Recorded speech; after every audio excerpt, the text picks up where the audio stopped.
Hello, this is Mac with the Mac Commentary. In light of the recent bombing and shooting incidents in Paris, France, we offer our condolences to the Parisians and also to the ancestors of the various indigenous people throughout history that the French people have killed and destroyed their civilizations. These lands are large areas of northwestern Africa, including Algeria, Morocco, Senegal. Also the Caribbean, which is Haiti, Asia, Vietnam, and Cambodia. And North America, Quebec area where the Indians once resided. And also the South Pacific, the French Polynesian, for a start. As some have stated, the chickens have come home to roost. Today we will kind of reflect on some of these, on what happened there in France. And I'd like to welcome my guest tonight, Bob. How you doing, Bob? I'm doing just fine, Mac, and thank you for having me on. Well, it's always a pleasure to have you, Bob. You know, as Ben Carson prophesied, the United States should not let the Syrians into this country because ISIS could infiltrate the refugees and wreak havoc in this country. Now, Bob, apparently that is what happened in Paris. One terrorist has been identified as crossing the borders into Europe disguised as a refugee. Now, many looked on Dr. Crazy as Dr. Carson as being crazy for making those type of statement, and also they went after him when he made the statement he would not accept a Muslim as president of the United States unless they met certain criteria. Now, Bob, do you think Dr. Carson was sort of, as a result of that Paris fiasco over there, terrorist acts, do you think he was, Dr. Carson was prophesizing that could have happened in the United States? Well, Mac, I don't know if he I think Dr. Carson's intent is to protect Americans because he knows what the responsibility of the president is. And so I think his statements were made to indicate to the American people that he has our best interests at heart. But I think, as you suggest, and as you suggested in your opening, many countries today have sordid histories, and many of us don't know those histories. And so some of the things that, if you read history and you understand perhaps the deep-seated hatred that some of these people may have for those countries that perpetrated heinous crimes on them in the past. And you might say, well, you know, we're a Christian nation. We're supposed to forgive and forget. Well, you may forgive, but you may never forget. And I think that may be what's happening. And Dr. Carson, the intelligent individual that he is merely stating in his various interviews in his run for the presidency, the nomination to run for the presidency as a Republican, he's merely suggesting to the people that, you know, as you reap, so shall ye sow.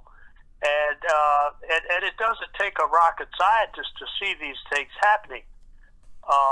So I think that when he makes these statements, that's what he's reflecting. And I think what happens is the news media, because he's a black man, they dismiss him and try to mischaracterize his statements and try to make him seem as though, as you suggested, that he's foolish, that he's crazy, he doesn't know what he's talking about. But my guess is that Dr. Carson is at least as smart as any of those other candidates are running for the Republican nomination, if not smarter than most of them. Right. Well, you know, over 26 Republican governors now, Bob, and one Democrat are now stating they will not accept Syrian refugees in their states, albeit it's going to be left up to the federal government. It has the final say on where the refugees will settle. But it will be interesting to see how this play out. Now, I stated in my last video that Michigan Governor Snyder was pumped and he was excited about accepting tens of thousands of refugees in Michigan and relocating them in Detroit to fill over 100,000 high-tech jobs in Michigan that's going vacant right now. And I further stated in the last video, the black leadership in Detroit and Michigan should have been livid over this announcement, especially when Detroit has an unemployment rate over 25%, according to the Bureau of Labor Statistics. Now that Snyder is one of the governors refusing the refugees, will he opt in to train unemployed blacks in the city of Detroit for the 100,000 high-tech jobs?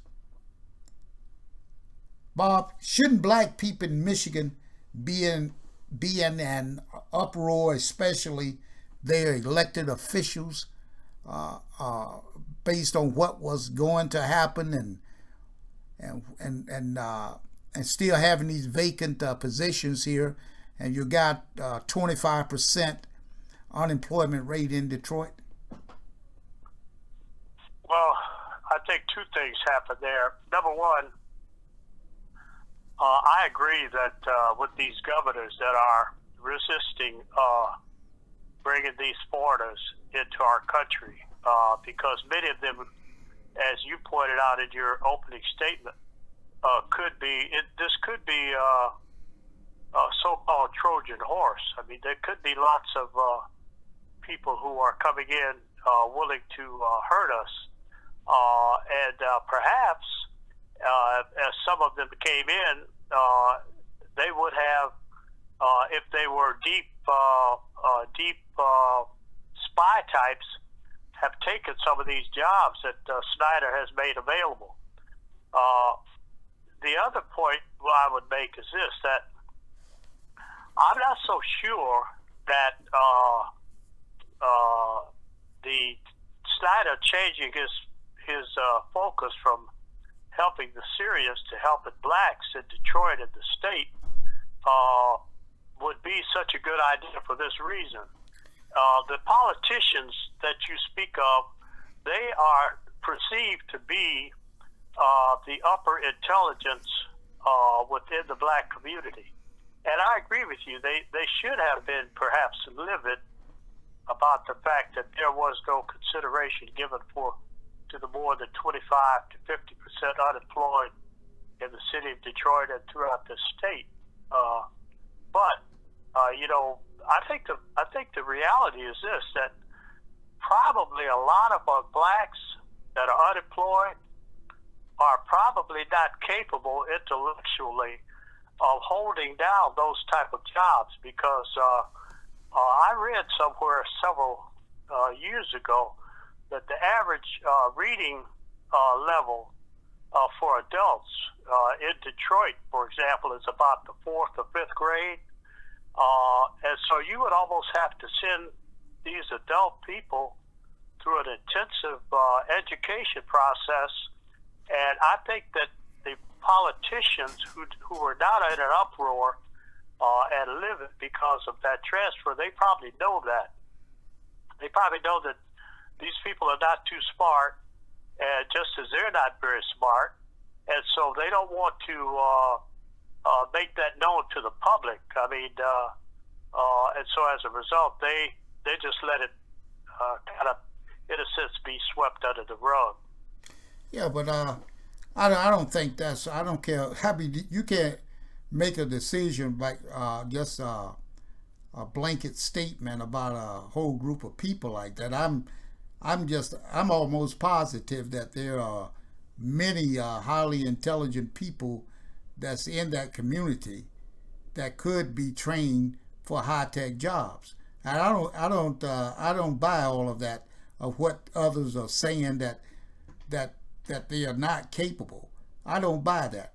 I'm sure that you're going to find a certain amount of illiteracy and ignorance and many other things in any type of group that you go into, and especially in a group that has been downtrodden for many years and not given the type of education they should have received, or didn't have that support at home in order to for someone to give them guidance on doing their homework or studying or staying in school or whatever. I'm sure that there are some people out there who are quite capable of learning a skill to be able to do the necessary work that Mr. Snyder is talking about. And I just think that they should, if nothing else, go out there and find, if you don't only go out there and find 1,000 men and women to train, go out there and find those. That'll be better than none. Oh, I agree with that. I think what you say makes perfect sense, but I think it's being somewhat sentimental to the black race and being black, and thinking back about how we many times we are sentimental to our own kind, and that's nothing wrong with that. I mean, you love your own kind and you're sentimental to them, but when I look at the reality, and I look back over the years at how we have allowed ourselves to be dumbed down in a sense, I wonder if we, as a group, would be able to fill those hundreds of thousands of positions that would be available. And I agree with you. There would probably be 3, 4, maybe 500 of us who could assume that. But to put 20 or 30,000 in those positions, I think would be it would take a lifetime. You'd have to start with the kids that are in the 5th and 6th grades now and get them through high school and college, and it would be the next generation. And I see that generation being destroyed. Well, I don't think I'm being sentimental. I think I'm just being truthful here, because I mean, I'm telling you right now that I know people right now that's in the city of Detroit who could learn to fill these positions if they had the guidance and the support of the community. And I'm talking about their leaders out there. If they went out and sought these people out, I mean, there are people out there, and I think you'll find more than 300 or 400 that could fill those. I'm not gonna accept that. And this not has anything to do with sentimentality. It has something to do with that you got 600,000 people, and I know that these are human beings and they are intelligent, many of them, so they can learn.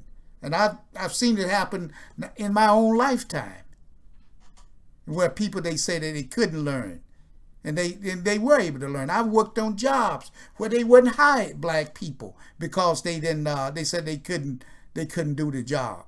but that was all a fallacy. Oh, I see. Well, I just wonder why the dropout rate at the city of Detroit high schools is 50%. But I guess that's another question.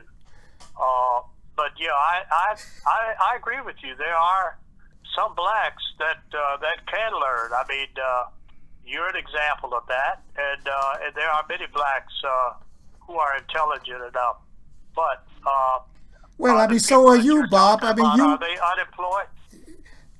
No, but so are you. You learned. I mean, you're a black man. I think so. You were able to learn, and so were your brothers, your sisters, and your nephews, and they all learn. Your sons.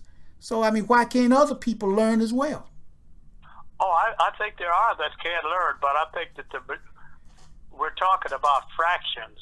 I would say out of 10 people, Mac, there are maybe one or at the most two. So let's say you've got 20,000 people. What would that be? 20% of that. So that would be 4,000 out of 20,000. That yeah, I guess that's a pretty good number. But the other 16,000, they're almost. Well, let me just point one thing out to you, Bob. I have a brother. And he was in the military, came out of the military, started working at Chevrolet, and he hadn't gotten his high school diploma, but he went back to night school, to get his GED. And at the same time, he enrolled in the skilled trade there with Chevrolet, and became a machinist. And not too many, and that was, I mean, that's not an easy course. He had to go to school at night for 4 years in order to qualify for that job. And these guys made the machines in the factory. So I'm saying that there are a lot of other, and I know other guys the same way. I had a friend who didn't even graduate from high school. And this young man, he started working for the federal government. And I suppose he got his GED too, or whatever happened. But he also became a machinist as well. And he started teaching other students how to become machinists for the government. So, I mean, there are many people that's capable of doing that if they have the opportunity. That's the only thing I wanted to point out in that area. I see. You know. I see. Sure. Okay. Yeah, I understand what you're saying. And that makes sense to me. But anyway, we're going to move on here. But really, to show how ignorant that the blacks are today. First of all, I think that the elected officials, whether they are ignorant or stupid or whatever they are, that's not responding to that situation there with Governor Snyder and trying to get blacks trained and employed, then they just have their own self-interest. They're not concerned about the people that their constituents, that the people out there that they are representing. But to show you how ignorant other blacks are, here they are still marching and protesting for intangibles, like trying to get white folks to like them, as they have done at the University of Missouri. Now, racism and people not liking other groups and groups not liking each other will be with us forever. And also, I noticed that the football players protested with these, I call them ignorant students, to get the university president fired, where I think those same students should have been in the study hall improving the C averages most of them probably had. And the football players misused their clout that they had, or they have, I should say. They should have been trying to get the NCAA to start paying them for playing football. Because why should the coaches make millions of dollars and the players get nothing? How do you see that, Bob? Well, boy, that makes a lot of sense.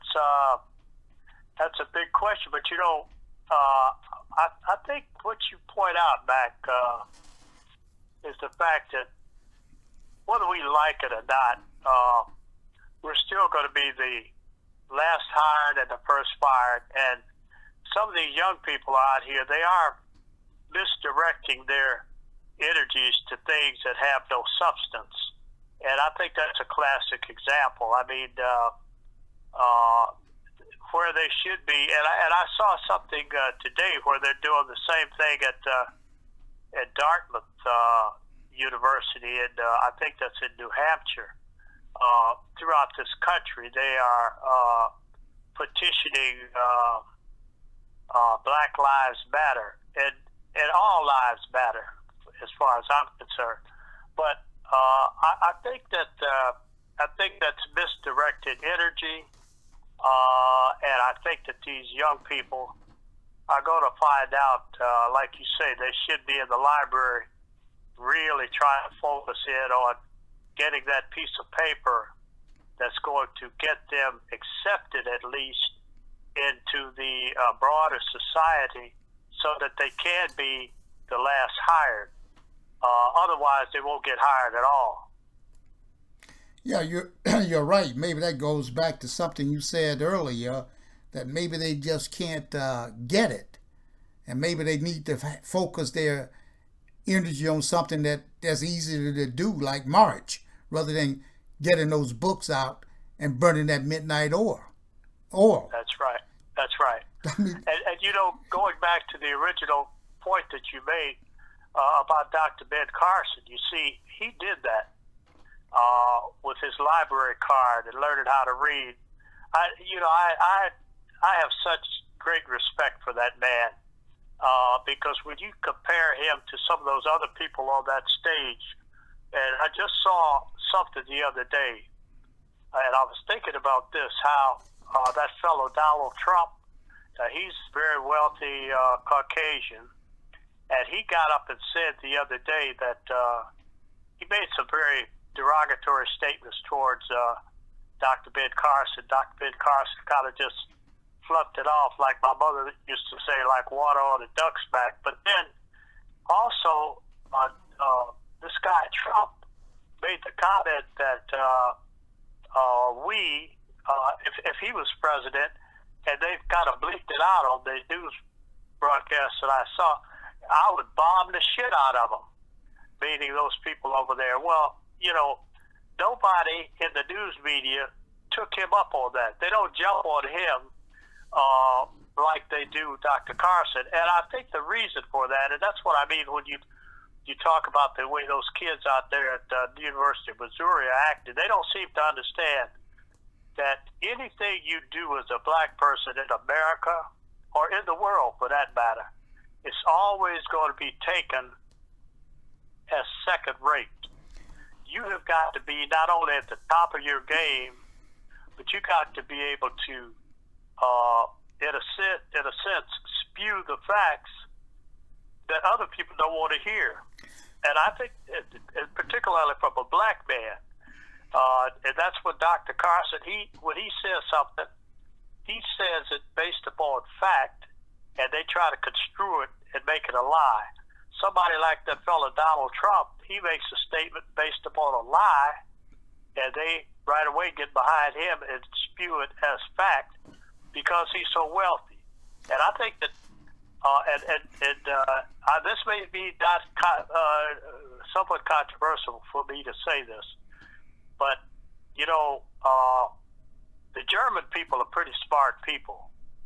And you remember back in the late 20s and the 30s, they were duped by a man called Adolf Hitler, who was able to influence their intelligence and get them to get behind him. And I wouldn't be so surprised if we, the American people, aren't being duped and influenced by a philosophy of a man of similar statue of Adolf Hitler in the person of Donald Trump. I'm not saying that Trump is a Hitler. I'm saying that his thoughts and the way he manipulates people is pretty much the same process. People are gravitating to him because of his wealth and because he's Caucasian. Right. They don't want to gravitate to Dr. Ben Carson because he's not as rich. Well, he's not. I mean, he only has $10-20 million, so he's not comparatively. He's not rich at all in American standard. Right. But because he's black, you see what I'm saying? Right. But even though as Dr. Carson continued, I noticed the same thing as he continued to be in the top tier of the polls. The mainstream media is still not giving him the recognition they are giving candidates who are much lower on the polls, such as Marco Rubio, Ted Cruz, and Jeb Bush. They're not quoting him as often as they are quoting those guys. When they do write about Dr. Carson, it's usually in a negative light. Now, this does not surprise me as much as the lack of support Dr. Carson is receiving from the black community. And Matt, you know something, you just reminded me of something I saw today on the news. The news media found the house where his father lived, and they found his stepsister. And so the reporter asked her, and I think her name is Miss Tubbs. I may be wrong. But anyway, they asked her, well, Miss Tubbs, are you going to vote for your brother, your stepbrother, your half-brother? And she says, oh, no, I'm not going to vote for him. I'm a Democrat. And I thought, wow, that's interesting. Here, a sister would not vote for her brother because he's a Republican. And the reason I bring that up is because the last time you and I talked, you were talking about the distinction between Democrats and Republicans and how we ought to vote our interests. And when I saw that, I thought, well, how could I expect other blacks to vote for a Republican if a guy's half-sister won't even vote for him because she perceives herself as a Democrat? Well, you see, she didn't get that education, the same education as Dr. Carson and his brother got, you see. She came from a different side of town. So, but to me, it is horrendous, though, Bob, when a candidate is promoting ideas that will lift you up and lift the blacks up in particular and give them the opportunity to become self-sufficient without dependence on government or the power that be. And he receives so limited support, like you said, even from his sister. And these are the same ones he wants to put on an equal ground with others. And I can't. And the ones that he wants to help, like you were saying earlier, to get some of these jobs that are being made available, which I contend, like her, they wouldn't be qualified to take those jobs because they wouldn't know how to think. But that's another question. Well, I'm seriously, Bob, I'm seriously beginning to understand that all the elective and these self-appointed leaders are sellouts. And they have been pimped by the powers that be. Now, isn't that usually what whores do? Cower down and let their pimps smack them around and treat them like the lowlife they are? That's precisely what happens. And when you bring this to their attention, the whore might take out a razor and slash you for denigrating her pimp. So you have to be very careful about talking about these charlatan leaders and these charlatan preachers that are out here leading our people. They're gonna come after us with razors, right?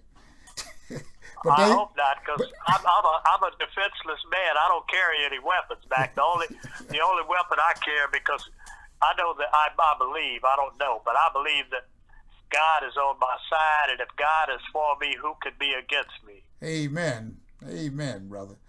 Well, one of the things, Bob, Dr. Ben Carson has stated that with a good education, and I noticed that you were really focusing in on that area, and that a person with a good education can write his own ticket. However, I've heard him also stresses the building the black community through self-sufficiency by refusing handouts, food stamps, welfare. Get out there and work and build your own community up. Start a business. Right. I mean, like you were telling me about a man you knew that only had a 4th grade education, but when he died, he left his children millions of dollars. That's right. So that's right, Mac. And it's going to filter throughout his family to his grandsons, his great-grandsons. And this man was he's a stellar individual. And there are men out there like that. Right. Like you say, just get out there and make a decision that you're going to be the best that you can be, and use your own strength and God's strength, and you can make it. That's right. It is so right. And instead of going out there spending $500 to $800 a month on a car note, take that $500 to $800 a month and put it into a ETF fund like the Dow or the standard SP and 500 or something, and watch it grow, and in 20 years watch where you'll be. Yes. Well, Bob, I really appreciate you taking time from your business schedule to come on here and chat with people and offer your comments on things that's happening today. And we will continue to focus on Dr. Carson, and we wish him well in his quest.